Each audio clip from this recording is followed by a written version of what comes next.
As professional communicators, hopefully we all understand that it's really important to not just be able to do the presentation bit well, but to make sure that all elements of what we do look as good and feel as good as possible. We are projecting a brand, an image of how we want to be perceived by our audience. So if we look a mess, our audience are going to make assumptions about us. If our slideshows look super basic or homemade, that's going to tell a story about us as well.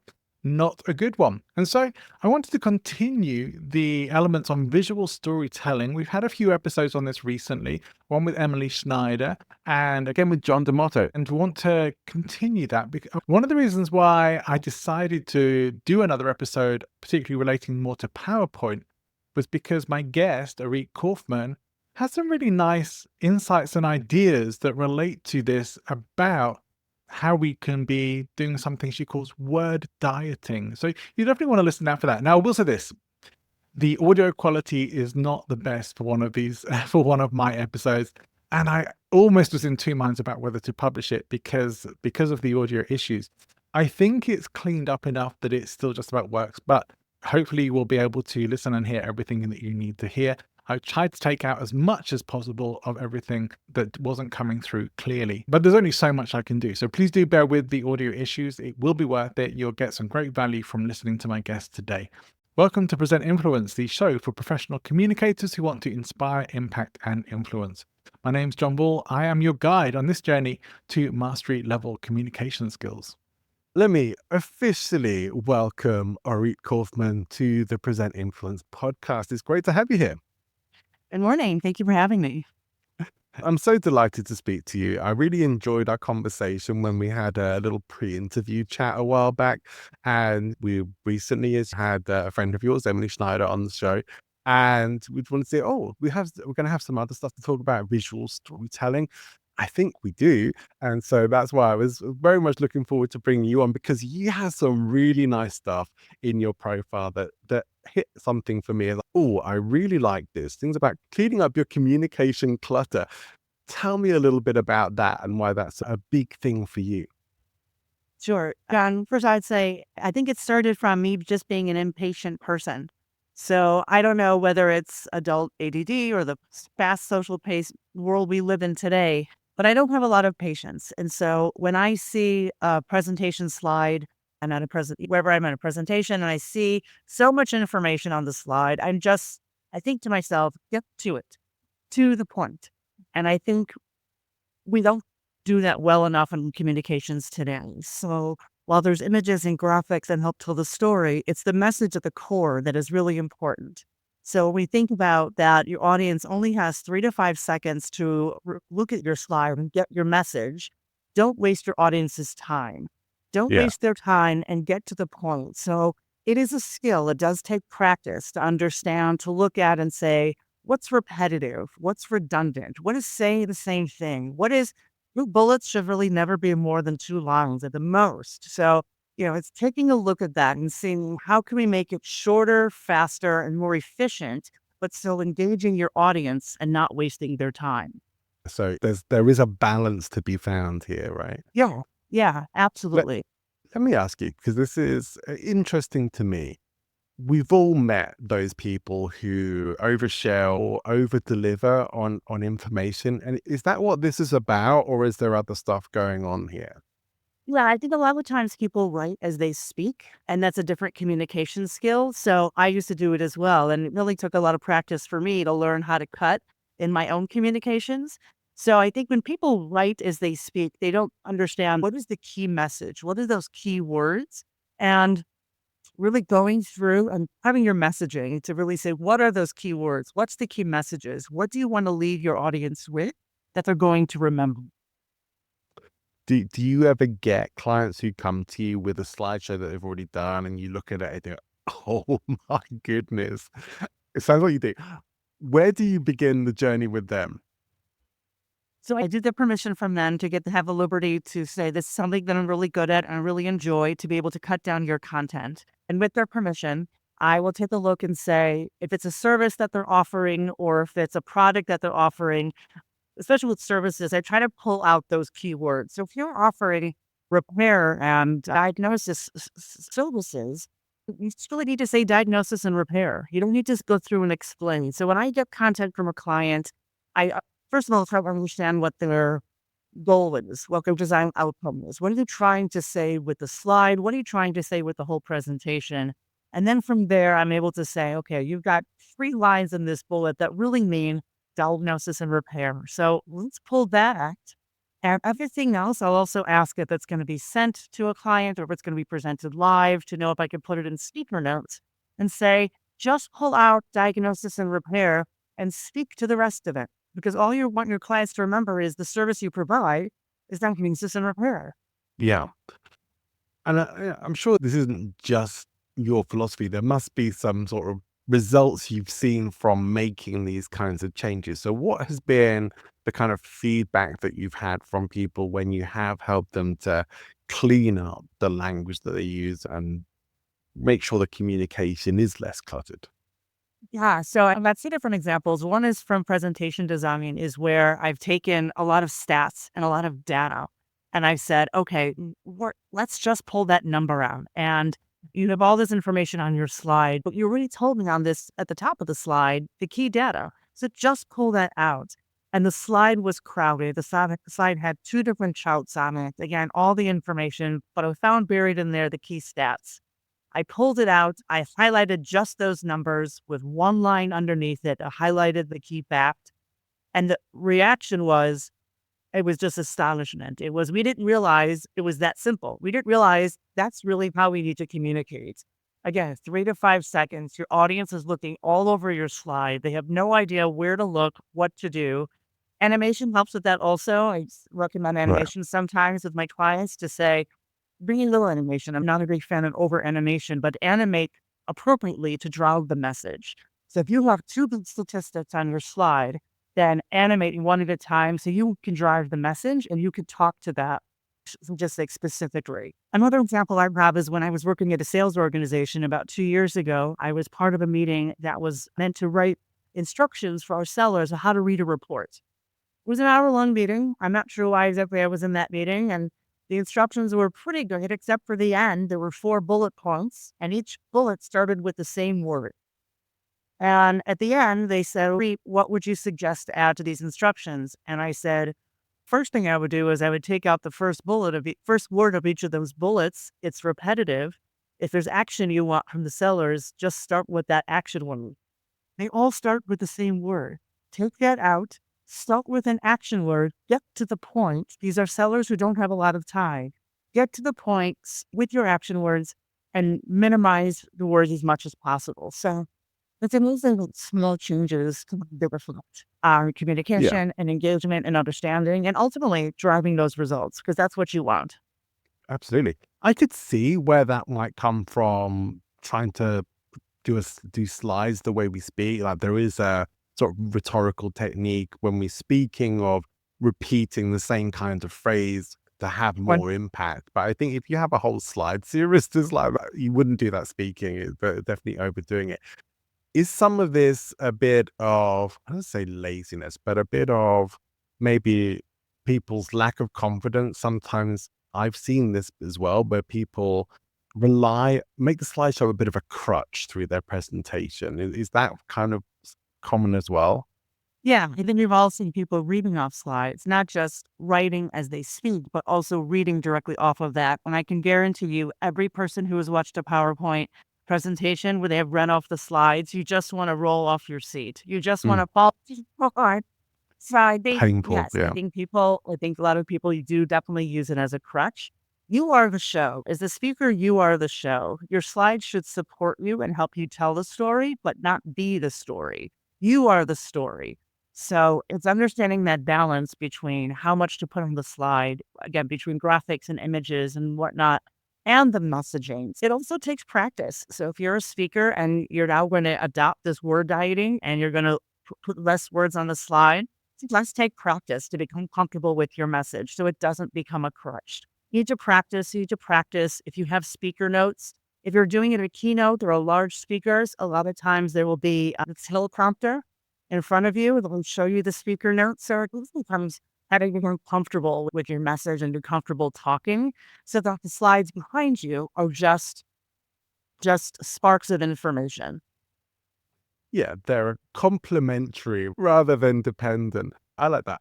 I love that expression you have as well about word dieting. I'd heard it from you before and I thought, oh, I love that. It's such good IP for you to use that as well.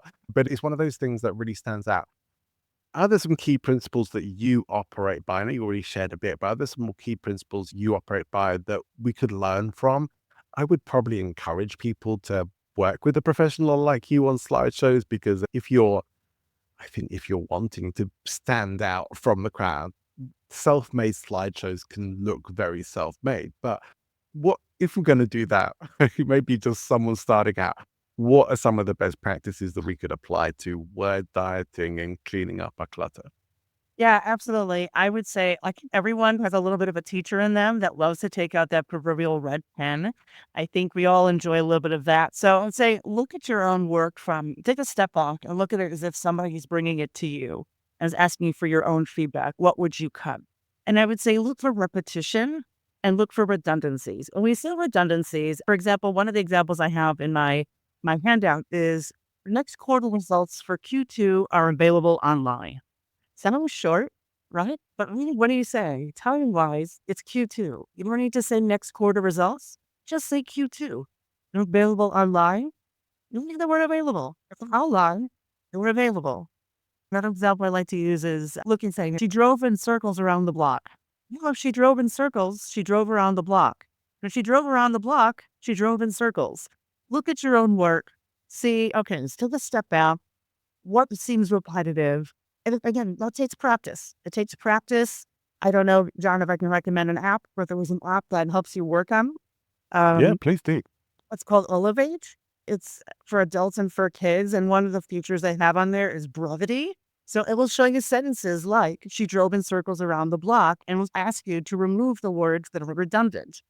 And at a very basic level, it's a fantastic exercise. It's fantastic. My son does it and he likes to challenge me on it. He'll say, okay, mommy, what would you put out from here?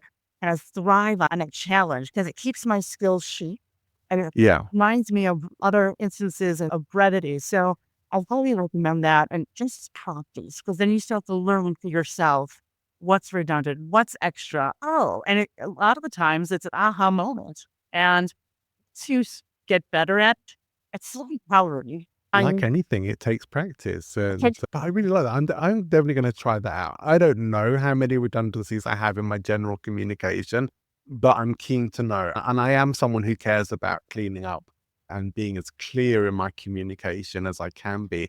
And I'll tell you, one of the one of the things that having been editing podcast interviews for a number of years now, I also feel like I've had the privilege to be able to pick up a lot of my own idiosyncrasies and redundancies in speaking. But also, I think I do far less of the ums and ahs that a lot of people do, and all these filler words that yeah, really are unnecessary in a lot of how we speak. So this to me is a great opportunity to take that a step further and do a little more. Let me ask you a bit though about, are there other instances where people perhaps could use more imagery in, you mentioned animation, but could we use more imagery instead of perhaps where we may be trying to just put stuff in words sometimes, do a bit of visual storytelling? yeah, absolutely. They say a picture's worth 1,000 words, but don't just slap any picture on there and don't make it 1,000 words. So, okay, it's about curating the right kind of photos, I think, to connect with your audience. A lot of times, the imagery needs to evoke emotion. It needs to evoke a connection. Again, in today's technology world, we're all seeking for a connection. So Right. it should be imagery that is obviously appropriate to the topic and really minimal imagery as much like on each slide. You don't want to have competing images. Again, 3 to 5 seconds and what you want your audience to take away from it. What image are you trying to evoke and what feeling? So let's say think about that as well. So if you're a technology company, if you're an environmental company, choosing that right imagery to evoke not only a feeling and a connection, as I would say, no, I'm sorry, to evoke that feeling and emotion. And that's really a lot of what the core of what marketing is. Because good Yeah. presentation is good marketing. It's a good marketing tool. And when you see these billboards and you see these commercials, it's all about how it makes you feel. So I always tell my kids what the key in marketing is, the success in marketing is how you connect with somebody and how it makes you feel. So I think there's really an importance in choosing the right imagery for those reasons. Yeah. Things that will stick in people's minds as well. They'll feel that, but they'll also remember it because it evoked Right. a feeling. So yeah, it can be magical stuff. Yeah. I will say that there are slide presentations I can remember. I certainly watched a lot of, we all did during COVID, right? A lot of Zoom meetings, and a lot of times people would use slides and stuff like that. There are some I still remember because they did it really well. And the most part, I don't. So the Huh. ones that do this well do really stand out and will stick in your memory. And sometimes because they had the visual storytelling, they even used a little bit of humor and things, that images that were really appropriate to what they were doing. Like it hadn't just been slapped Sure. together. I would And say people don't remember the words on a sign. People can remember your images. Nobody walks away with saying, I really remember those words and how she made it so efficient. And but that'll make them understand and resonate with them. But what they walk away with and what they're going to remember is that image on the screen really connected me with their message, really connected me with what their goal is and what it means for me.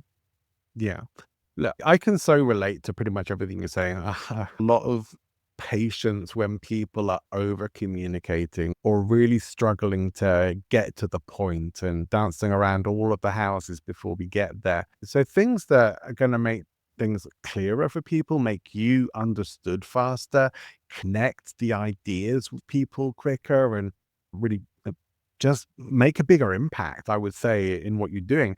That's all got to be good. And if you are a professional, or you want to come across as a professional in what you do, then you should be making sure that your visual representations, your tools, are Yeah. at that level as well. So I think what you do is super important. Can And I ask you? Yeah, go ahead. I would say, John, I think it also establishes your credibility, right? It's Yeah. like Oh, yeah. showing up, kind of like showing up as a speaker in a wrinkled suit. So your presentation could be great and you might have the greatest message, but if you show up in a wrinkled suit and that's all the people are going to remember. So besides your imagery and the visual storytelling, the clear, concise, and efficient messaging is what's going to establish your credibility, that you don't ramble on, that you don't read off the screen, that your slides are not crowded. You are clear, you are professional, you are confident. And that's really what presentation design is about in my mind, is giving you the confidence to get up there and speak about the topic that you're the expert on that topic.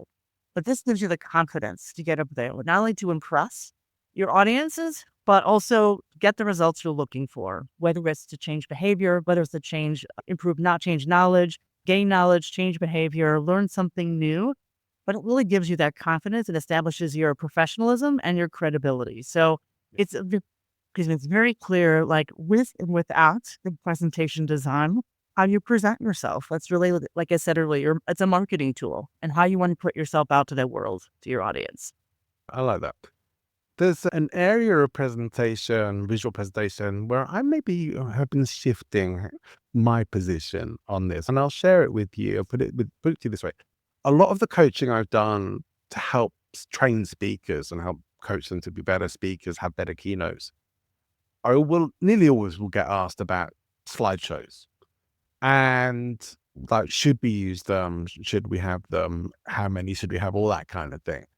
And my general answer has been that you should only really have them as a speaker if you're really going to need them, if your presentation requires them. Otherwise, it's one of those additional technical things that maybe you could do without. Like you have to make sure everything's set up. Here's where I am maybe a bit more with it now. If your visual storytelling, if your slides are to the level that we're talking about here, that you've worked, especially if you worked with someone like yourself, where you know you're going to have a high quality, expert looking presentation, I think that's only going to enhance what you do.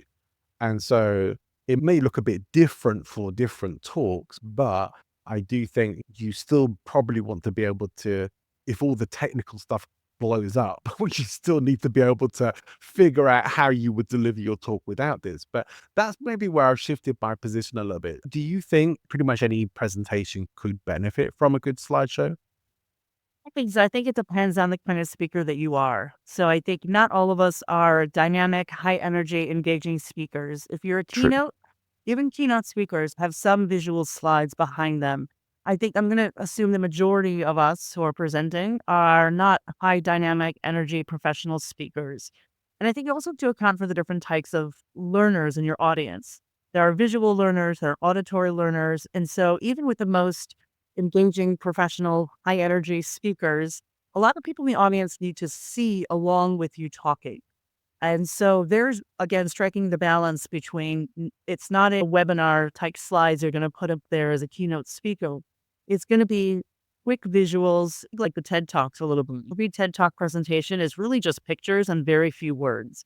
So those TED Talk speakers are phenomenal speakers, and they use very little visuals in the background to support their story. So I think to account for the different types of people in the audience, it's always good to have some type of visual. But again, as we said earlier, not to use it as a crutch. Mm. So I think like it can't hurt. I think it's always a good age to have. We, I guess it must be different for every talk, but in general, is there an optimal level of slides to have? Let's say an average keynote presentation would be around 45 minutes. Now, how many slides would be too many? I guess is what I'm asking. The fewer the better, because we live in a world of slides and everybody knows the routine. Everybody knows what they might expect, what might be coming. We generally did lines around 2 minutes per slide to speak to.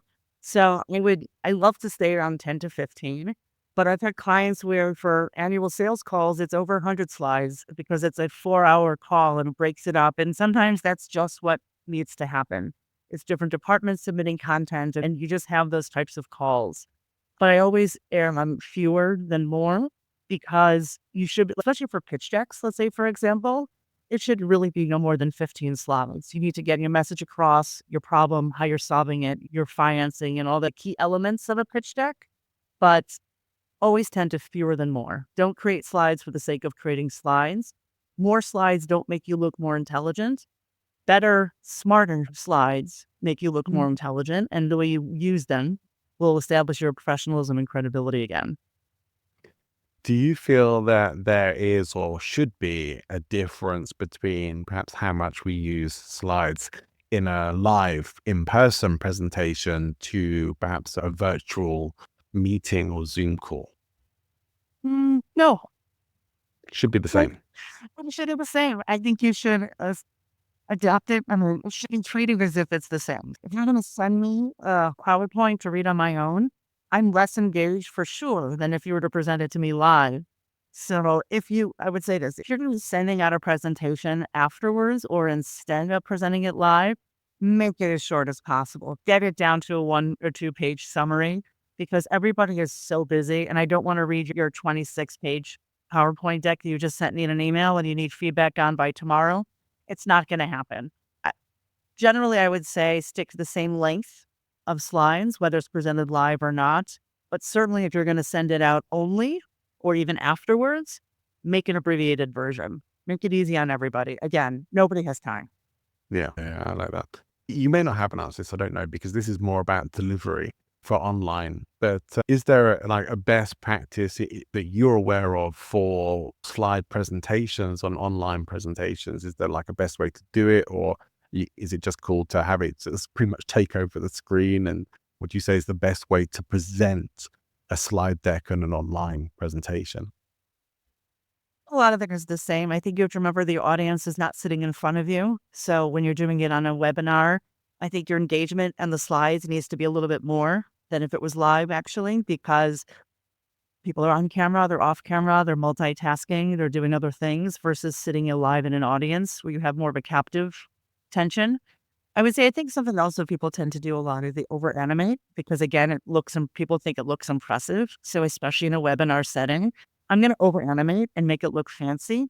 And I'm going to put a lot of bullets on the screen when really it's understanding that we all heard it, that less is more. Animate appropriately to drive your message and so that you can drive the message. Animate for effect. don't over animate for the sake of animating. And I think in webinars and Zooms, a lot of people think because their audience is just sitting behind their computer, they're just gonna. I feel like it feels a little more permissive in that kind of setting to over animate. And I just get that reaction and that kind of gut feeling. People feel that permission to over animate and really don't. Yeah. Look, my brain's going back to early days of PowerPoint, particularly when Keynote came out. Yeah. I can remember going to presentations and seeing the worst animations and Yeah. transitions between slides as well, because it was all new and people were having fun playing with it, but they looked horrific. Yeah, and it's really only like 3 or 4 animations that are effective. PowerPoint gets you so excited that there's so much you can do, and go out there and try all of them, but it's about knowing which ones are the most effective, the most common, and there's a reason that they're the most common, because they're minimal and they're effective. You think transitions between slides also.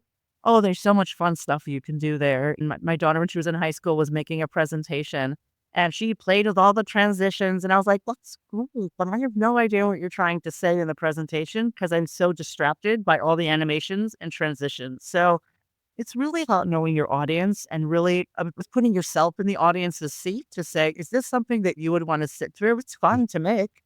Is this So something that you want to substance sit through? matters. And again, 3 to 5 seconds. Don't distract your audience. Don't waste their time on ineffective transitions and animations. Use it effectively. Practice. Try out different ones, but then these ones that are subtle and then help drive the message. You have brought me to another question, and I'm curious what your answer will be to this. As keynote speakers or workshop leaders or standard presentations that we may have, might there be times where we want to change the slideshow a little bit for going to perhaps different audiences? Yeah, I think when we say know your audience is know who they are. Is it a corporate audience? Is it a technical audience? Is it an artistic audience? Is it an audience that usually works mostly with visuals? Who are you speaking to? One of my favorite clients to work with are engineers because they're very technical. But when it comes to communication and marketing in that sense, they just overload the slides. And so it's knowing who are you talking to and what do they need to know at that moment? What is the most important information? That's really for everybody. What do they need to know? Where do I find it? But the tone might need to change. Language you use might need to change based on the audience, certainly. You don't want to have a one slide, one presentation fits all, because that means, in my opinion, that you don't really care about your audience as much. You're just going to slap and paste the same presentation to everybody. And it might not be big changes, but it could be subtle changes in terms of, like I said, the wording that you use, the imagery that you use. It just deserves a review before you go to the next audience to see what needs to be different to resonate with this particular audience. So I guess then that's an important part of the conversation for you to have with one of your clients. Who is or who are your Yep. audiences in general? Who is this mostly going to? Because if they're saying, "Oh, like I mostly speak to engineers and mechanics," and the like, it's going to be a little bit different to like I go to a lot of creatives, I go to big corporates or Right. whatever it Right. is. The language It is is going to different. matter. Yeah. Yeah. And I think from a training experience, I learned how to really fine tune that communications to say what is the least amount of information they need to do their job versus corporate will want more explanations. Corporate will want more of the reasoning and the data behind it. Sellers will just, I use the example of parking lot training in my old organization is that I used to design the training mostly as a one pager as much as possible to say, which case scenario you are in the parking lot of a customer. What is the least amount of information you need to know to go and have that conversation with the customer to close that sale? So it is knowing what your audience needs, how they communicate with their customers, with their audiences as well. Yeah.